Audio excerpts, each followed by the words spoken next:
I wake up really, really early in the morning. I mean, it's like totally dark. And the only light that I can find first thing is in the kitchen, and it's way back, tucked in the most awkward place ever. And it's a dual switch. One lights the room, the other one turns on the most ghastly sounding, garbage disposal you'll ever hear. One lights my room, the other one wakes the entire household. Most of the time, that is the sum total of my anxiety. I've tried baking it out of the system. Admittedly, that's not a whole lot to worry about, and I don't mean to really, diminish what everybody else is going to be saying today, because anxiety is a real thing. It's in our DNA. It's baked right into the cake. It's the fight or flight, in all of us, and it's kept our species alive, to this point. As creative people, I'm sure you can join me in feeling that in the middle of the night, we sit up all at once and tell ourselves a story of what if. And it scares the hell out of us. And that fear can either drive us to do something really cool and do the best work of our lives, or it can paralyze us. And there's a lot of in between, but that's usually where the mediocre work that we do comes from, is not finding that cool point in between. There is no cure for anxiety, but I have found something over the years that's really taken an awful lot of the edge off of it. And I have an abundance of it in all the wrong places. Gray hair. Anybody here join me? Cool. Let me back up for just a moment.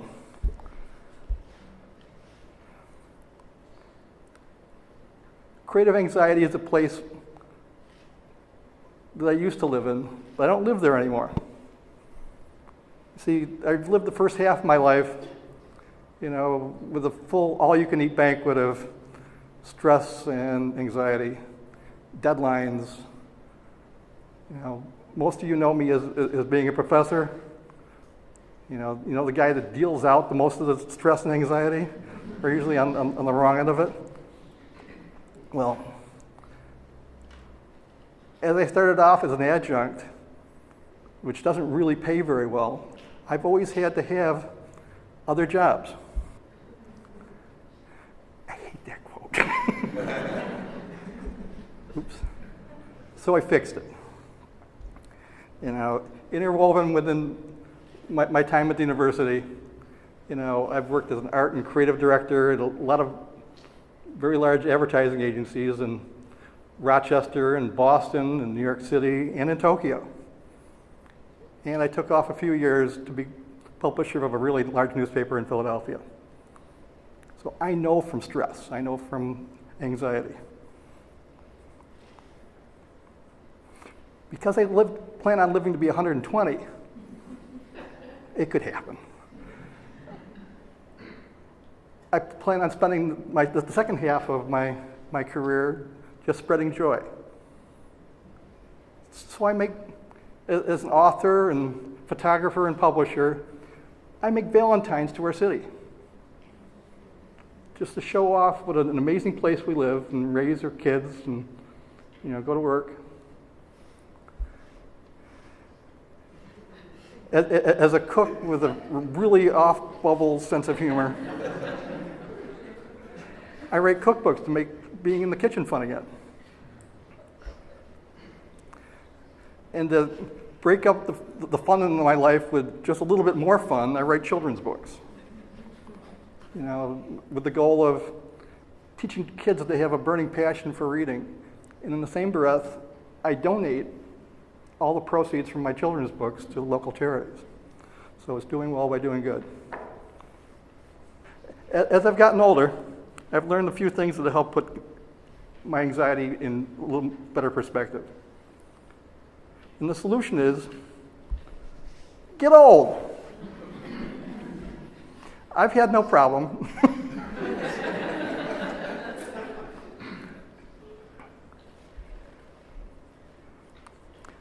As creative people, we all take a risk.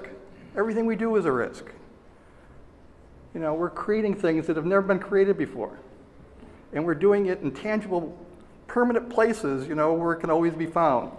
So whether you're doing a painting or taking a photo or writing a book, writing a song, it's there for all to see. So, picture me naked.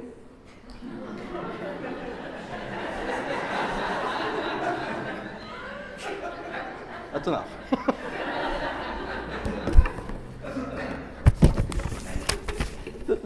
This is a book I wrote for my daughter Teresa. And this is also Picture Me Naked. My heart and soul is in this. This is for all the world to see. And no matter what you create, no matter how hard you try and hide it, your heart's in it. With also the goal of having everybody else's heart, finding that spot for them as well. Creative people tend to think that they walk their life on that little tightrope. You know, tightrope without a net. Well, they're right. There is no net, but the tightrope is actually as wide as a sidewalk. And if you do fall, failure isn't fatal. See? Still standing. You know, and I've been at this a lot more than probably the majority of the people here in the room have been alive on this planet. Sometimes more than twice what you've been on Earth. Old people don't give a turd emoji about what most people think. The older you get, the more fearless you become. And I'm sure you've all got moms and dads that prove that to the hilt. And it becomes something very important to your creative process. You know, if you start to listen to everybody and try and do everything that serves everyone, you become vanilla ice cream. And even that doesn't help everybody. You've got vegans and you've got lactose intolerant people that you're not pleasing. And it just doesn't work. History, and looking through these old classes, you know, it proved to me another very important thing. And it's one of the biggest fears that creative people have, and that is, I've just done the greatest project in my life. This is the pinnacle of my career. My next project will never live up to this. I say that's silly. and I've proven it over and over to myself. In fact, I go back to my old stuff in my portfolio, and you can do the same thing even as young as you are. Go back to your old stuff in your portfolio and laugh and say, what the hell was I thinking? This was the best that I'd ever done, and it's still, you know, you look at it like, wow.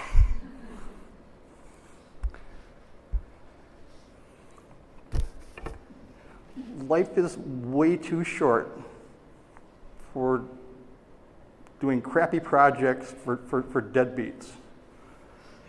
You know, there's always a little, you know, more time. Just be patient. Good things will come. Whenever I start getting in the creative box and have a writer's block, I go back to my crayons and, you know, bring up the kid in myself. And the key to this is, if I can pretend that I'm a young kid again, you guys can also pretend that you're old. And someday you won't have to even pretend. You know, so my final words are, be confident about what you do, live fearless, find your happy place, bring cookies, and there's the switch on top. Thank you all.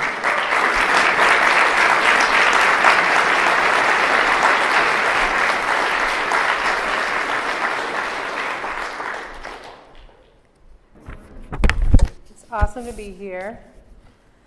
So I don't have a bunch of funny slides to show you, so I apologize in advance. I'm doing it old school today. So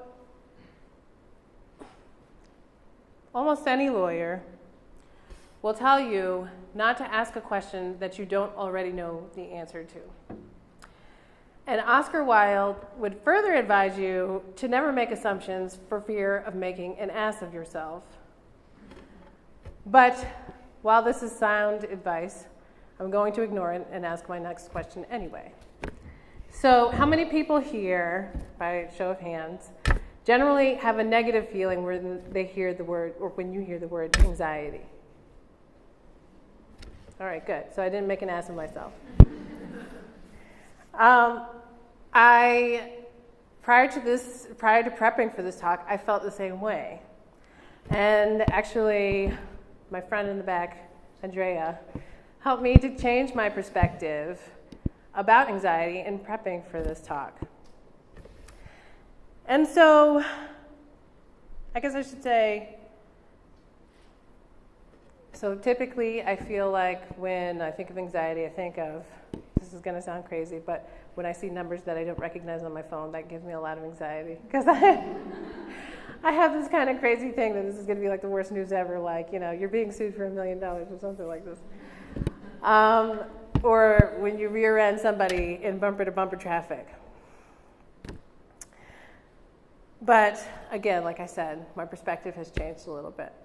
And this was after looking at some of the experiences in my life and realizing the part that anxiety played in those experiences. So I'm going to give you 2 examples, one from early on in my life, or relatively early on, and then a more recent example. One example, the first example where anxiety helped me to push myself out of a very, or not a very bad, well, it was a bad situation, but a bad situation. And the second example being where anxiety helped me to push myself into one of the greatest experiences of my life. So, at 17, I had already had my first child, which is how I have 4 children at this point. I had dropped out of high school. I was living in Kentucky. I had followed my ex-husband there into the military. And I was faced with the impossible task of figuring out how to become an adult in a matter of months. Not fun. And worst of all, I was afraid of being left behind. I was afraid that the fortune that my father had told would come true. That I was doomed to a life of poverty, working low-level jobs, being a young black mother who can't support herself and can't support her children. Basically a walking, talking stereotype. And so I enrolled myself in a GED class. I took and passed my GED exam, apparently, because I'm a lawyer, right? And I moved back home and enrolled in community college. I went through my program with flying colors, but I should say first that in going into that program, I was advised to take it slow and to take more time to graduate from college. But I pushed past that advice, and I went for the gusto because, again, I was driven by this fear, this anxiety that I didn't want to be left behind.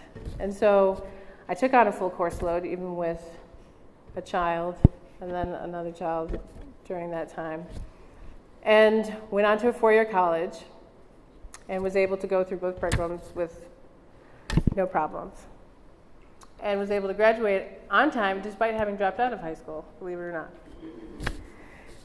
And so that is one example that's the first example where anxiety helped me to push past a bad situation. My more recent example is last year when anxiety over the 2016 elections helped me to pursue a long-term goal that I've had for a while now, which is to run for an elected office. And so I jumped in head first into a county-wide race, which is huge, by the way. challenging an incumbent who had been there for 5 years and who had much more name recognition than I did. And I can think of no other time in my life when I've been so exposed. My team and I took risks, and we made the choice to be creative and innovative and focus on that over raising money. And there were lots of times when I was criticized, I was laughed at, and sometimes I was left standing alone. And I'd love to tell you that I beat the system and I won, but I didn't. But I did make it through. I had the time of my life, and I'm extremely proud of what we were able to accomplish in that time. And so what I'm taking away from looking at these two experiences and other experiences in my life is that I've long been engaged in this kind of strange dance with anxiety. I guess imagine the tango. Where anxiety at times has held me back from pushing myself into the spotlight, ever afraid that I'm not going to be good enough to meet the challenge. But at other times, anxiety has pushed me forward to work harder, to take giant risks, and to be more creative. And I should pause here to say that for me, creativity isn't limited to writing a story or creating a work of art. A lawyer pulls together cases to make a winning argument. An accountant, believe it or not, works with debits, credits, and journal entries in almost a Zen-like manner to create a financial picture that is both balanced and informative.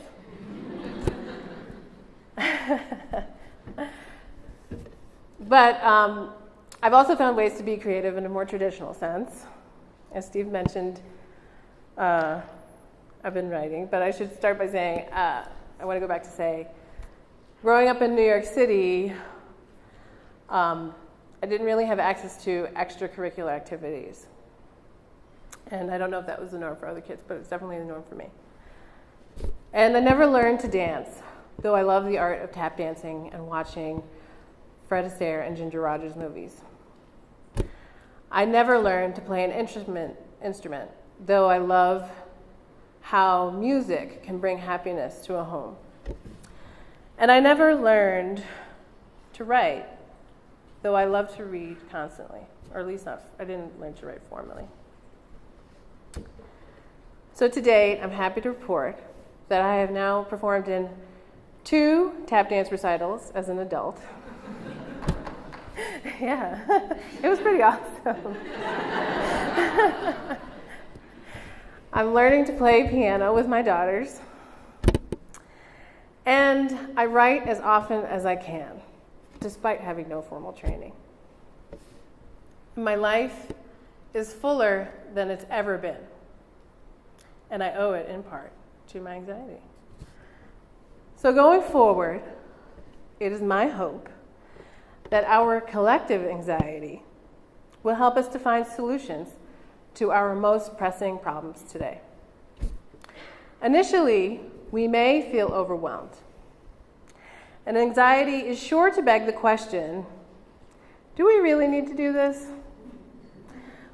Should we really be reinventing the wheel? Can't we let somebody else handle this?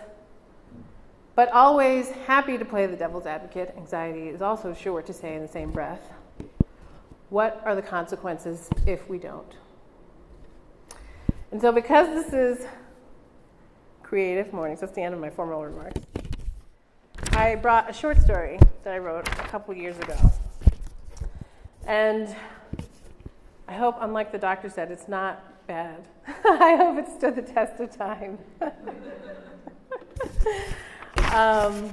But it's a story that I wrote a couple of years ago, and I was trying to think of something to read, and I came across this one and realized that this character is very anxious. And so it seemed almost appropriate. And it's also kind of special, too, because I don't know if you've seen the cover of this week's New Yorker, but it's a picture of a woman on the Staten Island Ferry outside of Manhattan. And you'll see why that is important. But anyway. So, this story is called The Life of a Hidden Genius. I woke up this morning and immediately felt like going back to bed. It was dreary outside from the oncoming rain. It's hard to get out of bed on most days, but it is particularly hard on days like this. I mentally went through a checklist of all the things I had to do that day, wondering if I could afford to blow it off. Damn, I had that project that needed to be done by tomorrow. There was no way of getting around it. I had to get up and soon before I lost the whole day to nonsense. I have always wondered why my life is like this. Does everyone else go through this, or is it just me? I would like to think that I have these problems because I am particularly brilliant. The theory goes something like this. Since I am particularly brilliant, my brain is more active than others and is incapable of performing rote tasks ad nauseum. And since adult life is full of the aforementioned tasks, I struggle to find the motivation to get out of bed in the morning. However, unfortunately, there is an overwhelming amount of evidence to suggest that I am not particularly brilliant. For instance, if I were so brilliant, I would have been nominated for a MacArthur Genius Award by now. But wait, maybe their process is skewed so that it only picks from a certain pool of talent, ignoring the many potential candidates out there, kind of like how Fortune 500 companies seem to only hire white alpha males for their top executive positions. And hence the fantasy lives on. My possible brilliance aside, I find ordinary life difficult. I have a wife who spoils me, and if it weren't for her, I don't know where I would be. She's great. Her name is Hazel. We met on the Staten Island Ferry one morning. See.